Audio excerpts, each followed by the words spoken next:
সারি সারি সাজানো নৌকা, ক্রেতারা আসছেন, দেখছেন, পছন্দ হলে দরদাম করে কিনে নিয়ে যাচ্ছেন।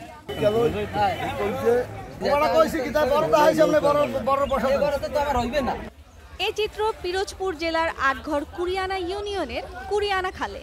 ঐতিহ্যবাহী নৌকার হাটের দেখা মেলে প্রতি শুক্রবার সকাল ৮টা থেকে বিকেল ৪টা পর্যন্ত। আমি নিজেই বানাই অনেক দিন হইতে ব্যবসা করি।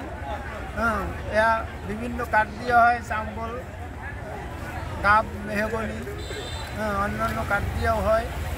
দাম হইলে নিচে সর্বোচ্চ নিচে ১০০ টাকা, উপরে ৩০০, ২৫০, ৪০০, ৫০০ টাকা দামাইতে আসে। ওই টাকাটা বাজার থেকে নৌকা বিক্রি করতে আটকর বাজারে আসে। প্রতি বছর আমরা আসি এবং কার্তিক মাস হইতে আমাদের বৈশাখ মাস পর্যন্ত কেনাবেচা, প্রতি ১২ মাসেই কেনাবেচা হয়।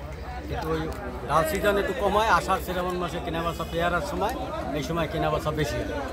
রেইন ট্রি, চাম্বল, করই ও মেহগনি গাছের কাঠ দিয়ে তৈরি হয় এসব নৌকা। আকার ও মানভেদে প্রতিটি নৌকা বিক্রি হয় ২,০০০ থেকে ১০,০০০ টাকায়। আমরা নৌকা কিনছি মেহগনি কাঠের, ৩,০০০ টাকায় কিনছি, দেখে খুব ভালোই লাগছে। কিন্তু এখন তো ড্যাম সিজন আই দিতেছে, এই জন্য দাম একটু কম। আমার আগাছার যে নৌকা রেন্ডি করই মিলাইয়া এগুলো দাম ৫,০০০, ৪,০০০, ৩,০০০, ২,০০০ টাকাও আছে। মানে একটা সাইজ আছে ১০ হাত, ৯ হাত, ৮ হাত।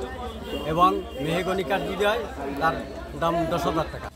বর্ষার মৌসুমে পিরোজপুরে খাল, বিল, নদীতে পানি বৃদ্ধি পায়, তাই নৌকার প্রয়োজনীয়তা তখন বেড়ে যায়।